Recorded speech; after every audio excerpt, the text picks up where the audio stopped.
On the 9th of February this year, a judgment was issued to place the South African Post Office under provisional liquidation, whereafter a liquidator was appointed on the 30th of March. Meanwhile, efforts by the liquidator and the Post Office management have ensured that it's business as usual for SAPO operations. The Communications Workers Union says liquidation is not the way to go, adding that it supports the government's application to put the Post Office under business rescue.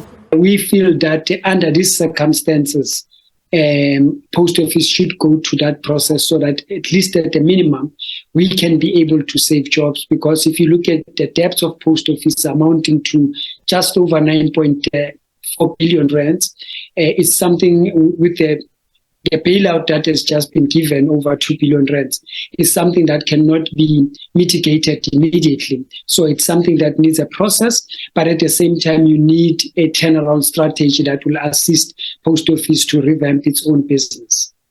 With key state-owned enterprises failing to fulfill their mandate and not being financially viable, there have been calls to rather place them in private hands, as the private sector has tried and tested methods of operating entities efficiently and profitably.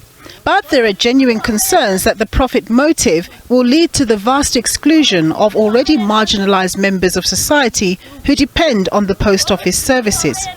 That will mean that basically for the poor, there will be no universal access. The services will obviously increase prices.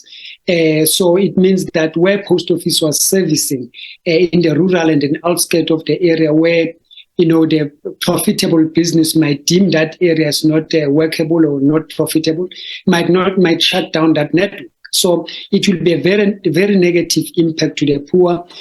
Critically, the CWU is concerned about the livelihoods of up to 12,000 workers and their dependents and the impact a final liquidation order would have on them.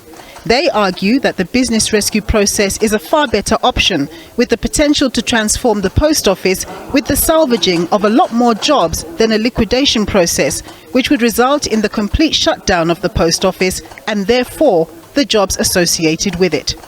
Nompumelelo Siziba, SABC News, Johannesburg.